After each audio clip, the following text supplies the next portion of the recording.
Budget जब आपका थोड़ा हो तो आप किस तरीके से अपनी स्मार्ट होम मेकिंग को प्रमोट कर सकते हैं। तो आज की मेरी वीडियो इसी मुतालिक है, चाहे वो अर्निंग से मुतालिक हो या आपके छोटे छोटे टास्क के मुतालिक हो। तो वीडियो को लाइक, शेयर और सब्सक्राइब तो आप करेंगे ही जब आप वीडियो देखेंगे। आज की वीडियो आपका बहुत ज़्यादा फ़ायदा करने वाली है, तो वीडियो को पूरा देखिएगा, स्किप मत कीजिएगा।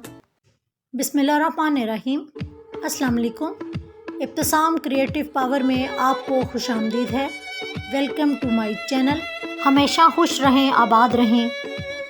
रोटी बनाते हुए हम रोटी वाले जो रुमाल इस्तेमाल करते हैं, जो बाज़ार से और मार्केट से रुमाल आते हैं, वो किस कदर ख़राब हो जाते हैं और इन पे दाग अजीब से पड़ जाते हैं जो कि बड़े बुरे लगते हैं। इसके अलावा इनमें सिलाई करते हुए भी जो तारें निकलती हैं और कपड़ा कितना बुरा होता है। तो इसका एक बेहतरीन हल ये है कि इस तरह के कॉटन के आप पीस ले आएँ और उनकी साइडों पर सिलाई करके आप रुमाल बना लें, या फिर आप बेडशीट के इस टाइप के कॉटन के जो कपड़े होते हैं, जब ये बच जाते हैं तब इनके भी आप रुमाल बना सकते हैं।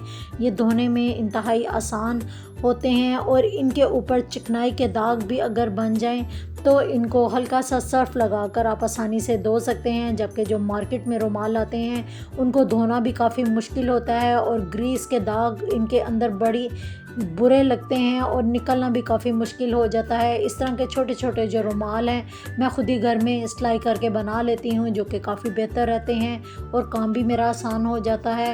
ये मोनीनेक्स की हैंड जो थी ग्रेटर मशीन थी जो कि मैंने ऑर्डर की थी, ये आई है और बहुत ज़बरदस्त है। आप भी ऑर्डर करें, यकीन करें ये इतनी शार्प है कि 1 मिनट में आप तमाम, चाहे मूलियाँ हों या गाजरें हों, इनको ग्रेट करने के आप इनसे काम ले सकते हैं। इसके अंदर 3 से 5 डिस्क हैं जिसके अंदर आप मुख्तलिफ़ किस्म के आप अपने सैलड वगैरह को भी कटिंग कर सकते हैं। लेकिन इस वक्त आपको मैं रेडिश के छोटे छोटे पीस रख कर इसको यूज़ करने का तरीका बता रही हूँ। इसके साथ एक वॉल आता है जो कि घुमाने से ये वर्किंग करता है और इस तरह के छोटे छोटे पीस जब आप इसके अंदर रख कर एक साइड से इसको प्रेस करेंगी और दूसरी साइड से इसके वॉल को घुमाती जाएंगी तो आसानी से ये वर्किंग करेगा। और डिस्क घूमने के बाद अच्छे तरीके से आपकी जितनी भी आपकी रेडिश या कोई भी चीज़ आप इसके अंदर ग्रेट करने के लिए रखती हैं वो आसानी से ग्रेट हो जाएगी, क्योंकि ये काफ़ी ज़्यादा शार्प है, आपकी ज़्यादा फोर्स नहीं लगेगी। आप भी जब इसको यूज़ करेंगे तो आपका ये किचन फ्रेंडली टूल बन जाएगा और आपका तमाम किचन का काम मिनटों में आसान हो जाएगा। जिस तरीके से देख रहे हैं कि मुझे सिर्फ 10 मिनट भी नहीं लगे और तमाम रेडिश को मैंने ग्रेट कर लिया है। ग्रेट रेडिश जो है वो ज़्यादातर हम रोटियों में इस्तेमाल करते हैं, तो स्पाइसेस डालने के साथ साथ जो मूलियों के पत्ते होते हैं उनको भी मत भूलें, और ये छोटे छोटे जो सेंटर में पत्ते होते हैं वो आप कटिंग करके बारीक वो भी इसके अंदर शामिल करें। मैं मूलियों का हलवा भी बनाती हूँ, इसका लिंक मेरे चैनल पर मौजूद है, बनाएं। यकीन करें आपका कोई भी मेहमान पहचान नहीं सकेगा कि ये हलवा आपने मूली का बनाया है या ये हलवा कद्दू का हलवा है। पूरा साल मूलियों का मज़ा लेने के लिए जो ग्रेट मूलियां हैं वो मैं फ्रीज़ भी कर लेती हूँ और इसका पूरा साल भी हम मज़ा उठा सकते हैं। कुछ का तो मैं हलवा बना लेती हूँ और कुछ मूलियों को मैं इस तरीके से इस पॉलीथीन बैग में गिरा लगाकर अच्छे तरीके से सेव कर लेती हूँ। गिरा इसलिए लगानी ज़रूरी होती है कि आपकी फ्रिज में स्मेल नहीं फैले और तमाम मूलियाँ भी आपकी सेफ़ रहें। इनको दबाने के बाद आप स्लिम शेप में इस तरीके से कर लें और अपने डीप फ्रीज़र में इसको स्टोर कर लें।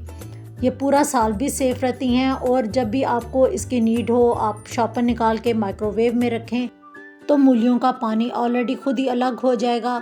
इसको दबाकर इसका पानी निकाल लें और उसके बाद तमाम स्पाइसेस को इसके अंदर डाल दें। इस वक्त जो मैंने मूलियाँ ताज़ी ली हैं, ग्रेट की हैं, उनके अंदर मैंने इसके पत्ते भी शामिल किए हैं। इसको अच्छे तरीके से मैंने नमक लगा दिया है। नमक लगाने से ये होगा कि खुद ब खुद ही मिक्स होने के बाद इसका पानी अलग हो जाएगा और मूलियों का जो पल्प है वो अलग हो जाएगा। होता कुछ यूँ है कि जब भी हम रोटी बनाने लगें तो पानी जब हमारी रोटी के साथ टच होता है तो रोटी हमारी अच्छी नहीं बनती और तवे के साथ चिपक कर हमारी रोटी टूट जाती है। लेकिन ऐसे आप मूलियों का जब पानी निकालेंगे तो आप आपको ज़्यादा फोर्स भी नहीं लगानी पड़ेगी और मेहनत भी नहीं करनी पड़ेगी। देखें कितनी आसानी से इसका पानी अलग हो गया है और तमाम इसका जो ग्रेट मूलियों का अमेज़ा है वो मैंने अलग कर दिया है। पानी खुद ब खुद ही अलग हो रहा है। मैं एक साइड से इसका पानी निकालने के बाद मूलियों को अच्छे तरीके से दबा कर मज़ीद इसका जो पानी है वो अलग कर लूँगी। अब तमाम मेरा पानी अलग हो चुका है और पल्प अलग हो चुका है। मूलियों का जो पानी निकाला है मैं उसको भी ज़ाया नहीं करती, बल्कि इसको मैं बाहर गार्डन में पौधों में डाल देती हूँ ताकि मेरे पौधे भी हरे भरे रहें। तो चले आएँ मूलियों की रोटी का मज़ा उठाते हैं। सुबह के टाइम पर मूलियों की रोटी आप चटनी के साथ खाएं या इमली या खुबानी की चटनी बना लें या दही के साथ भी आप खा सकते हैं। ये तमाम चीज़ें रोटी के साथ काफ़ी ज़्यादा सर्दियों में मज़ा देती हैं। जो लोग डाइट प्लान फॉलो कर रहे हैं तो इस तरह के जो ब्रशेज़ वाली बॉटल हैं वो ऑयल के लिए आप इस्तेमाल करें, तो इससे ऑयल भी बहुत कम लगता है और आपकी न्यूट्रिशियस रोटी तैयार है।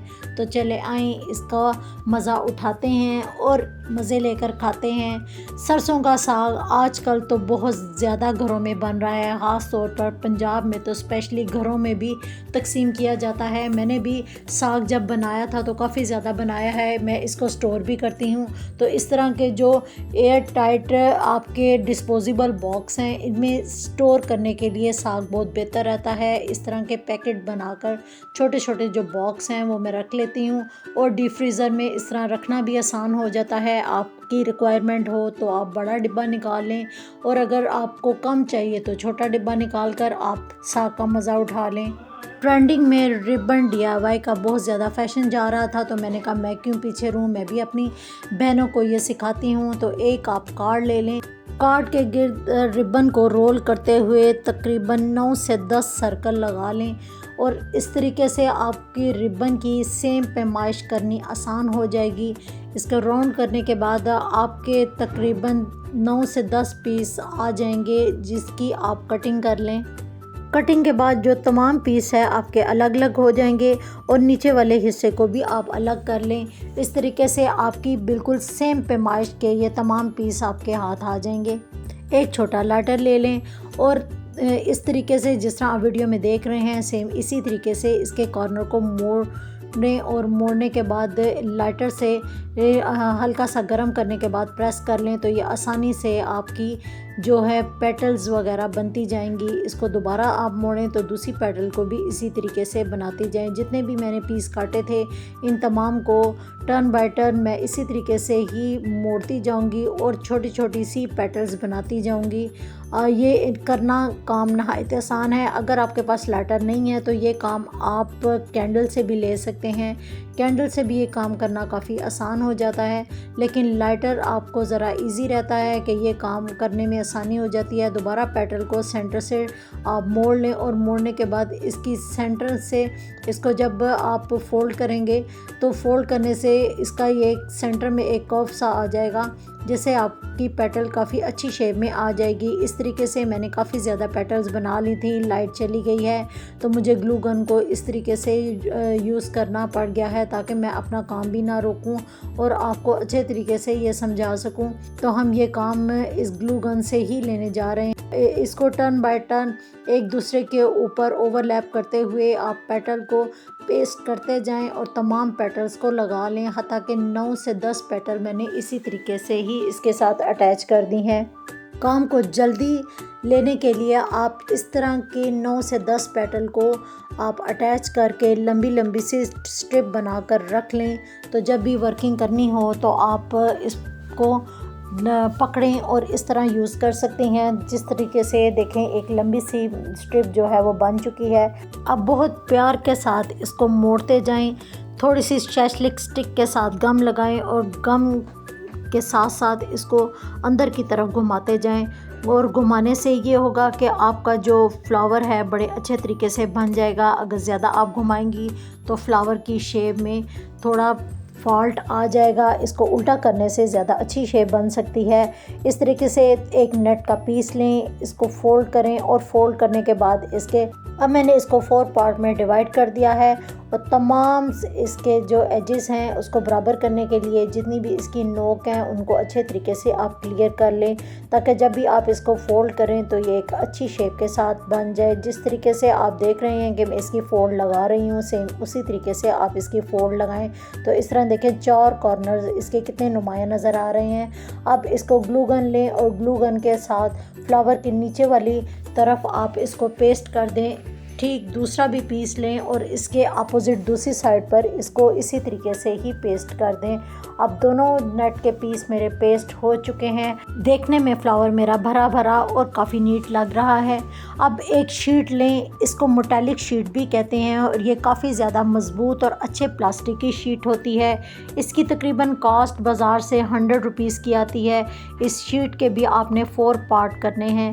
ठीक इसी तरीके से मैंने इसको 4 फोल्ड में टर्न कर लिया है और पहले एक हिस्से की कटिंग करें और फिर दूसरे हिस्से की बॉक्स में कटिंग करने के बाद 4 स्क्वायर आपके पास आ जाएंगे। एक स्क्वायर लें और एक स्क्वायर के कॉर्नर को इस तरीके से आपस में मिलाते हुए सेंटर पर टेपिंग कर दें। अब दोबारा से दूसरी साइड के कॉर्नर को इस तरीके से आप पकड़ें और अपोजिट कॉर्नर को पकड़ते हुए दोबारा से इसको ओवरलैप लाते हुए दोबारा से इसको टेपिंग लगा दें। अगर आप चाहें तो इसके अलावा भी और भी ज़्यादा अच्छी शेप दे सकती हैं, लेकिन ये एक इजी शेप है जो मैं आपको बता रही हूँ और सिंगल शेप देने के लिए ये बेस्ट तरीका है जो आप वीडियो में देख रहे हैं। तो इस तरीके से आपका पेपर दोबारा से जब रोल होना शुरू हो जाए तो सेंटर में इसको डबल साइडेड टेप रख कर इसको दोबारा से इसके साथ इस तरीके से अटैच कर दें तो आपकी एक जो है वो कोन तैयार हो जाएगी। अब दोबारा से मैंने एक मास्क लिया है और मास्क का जो वाइट वाला पार्ट था उसको भी मैंने स्क्वायर शेप में देते हुए इसके 4 कॉर्नर्स इस तरीके से बना दिए हैं। अब मैं वही फ्लावर लूँगी और फ्लावर के एक साइड पर दोनों अपोजिट पोजीशन पर मैं इस कॉर्नर्स को लगा दूंगी। जैसे कि आप देख रहे हैं कि मैंने एक साइड पर जहां पर मैंने नेट का पीस नहीं लगाया था वहां पर इस पीस को लगा दिया है और इसके अपोजिट मैंने दूसरे पीस को दूसरी साइड पर इस तरीके से लगा दिया है। काफ़ी हद तक मेरा जो फ्लावर है वो एक कंप्लीट हो चुका है। अब जो ब्लैक मेटालिक शीट में हमने बुके तैयार किया था हम इसके सेंटर में इसको रखते हुए इसको दोबारा से पेस्ट कर देंगे और टेप लगाकर इसको मज़बूत इसके साथ टाई कर देंगे। लेकिन नीचे से इसको मज़ीद खूबसूरती देने के लिए एक और पेपर मैंने लिया है और इसका भी एक स्क्वायर पीस काट लिया है। ये पेपर भी मेटालिक शीट ही है लेकिन एक साइड पर ये ब्लैक है और एक साइड पर ये सिल्वर है। तो इसके सबसे पहले हम एक स्क्वायर काटेंगे और स्क्वायर काटने के बाद एक कॉर्नर से शुरू करेंगे। जिस तरह हम बचपन में पेपर फ़ैन बनाते थे सेम उसी तरीके से इसका एक फ़ैन बनाएंगे और फ़ैन बनाने के बाद दूसरे कॉर्नर्स तक इसको कंप्लीट कर लेंगे। सेंटर में मैं इसके टेपिंग इसको मज़बूत चौड़ाई में लगा दूंगी और चौड़ाई में लगाने के बाद इसको हम सीज़र से कट कर लेंगे। इस तरीके से ये होगा कि हमारे पास ये 2 लीफ बन जाएंगे जिसको हम अपने बुके में किस तरीके से इस्तेमाल करेंगे। ये बहुत आसान तरीका था एक खूबसूरत और एस्थेटिक चीज़ बनाने के लिए। तो सबसे पहले टेप से एक साइड पर इस लीफ को अटैच करेंगे। अब दूसरा लीफ लेंगे और हम इसकी दूसरी साइड पर इसको अटैच करेंगे। सिल्वर साइड इसकी बैक साइड पर रहेगी लेकिन जो ब्लैक साइड है वो इसकी फ्रंट साइड पर आ जाएगी। अब लीफ को इसके साथ अटैच करने के लिए अगर हम टेप लगाएं तो वो नज़र आती है और बुरी लगती है, इसलिए हम स्टेपल के साथ इसको अंदर की तरफ अटैच इसके साथ कर देंगे ताकि स्टेपल की पिन इसके साथ लग भी जाए और हमारे DIY में मज़ीद नफासत भी आ जाए। काफ़ी हद तक ये हमारा काम थोड़ा कंप्लीट हो चुका है लेकिन अभी भी इसकी वर्किंग बाकी है और हमारी जो टेप है वो नज़र आ रही है। जहाँ से हमारी टेप नज़र आ रही है तो रिबन की एक स्ट्रिप लेकर इसके साथ इसको अटैच कर दें। अब एक लंबी स्ट्रिप लें, इसके नीचे से 2 तरफ़ा कटिंग करें। जो कॉर्नर्स बना लें, इसकी लंबाई उतनी ही रखें जितनी हमारी बुके की लंबाई है। सेम उसी तरीके से लंबाई रखने के बाद इसकी एक बो बना लें और इसके अंदर एक वाइट पर्ल का बीट लगा लें, तो ये काफ़ी अच्छा हमारा बुके तैयार हो जाएगा। मज़ीद खूबसूरती के लिए मैंने इसके अंदर एक और फ्लावर भी बनाकर इसके अंदर अटैच कर दिया है। आपको ये कैसा लगा फीडबैक ज़रूर दीजिएगा। छोटे छोटे से ये बुके बनाकर आप इसको सेल भी कर सकती हैं और अच्छा खासा मुनाफा भी कमा सकती हैं। मेहनत थोड़ी है लेकिन मुनाफा ज़्यादा है। मज़ीद आइडियाज़ के लिए आप मुझे फ़ीडबैक ज़रूर दीजिएगा, मैं आपको तमाम सिखाने की कोशिश करूँगी। दुआ में ज़रूर याद रखिएगा। चैनल को लाइक शेयर और सब्सक्राइब कीजिएगा। अल्लाह हाफिज़।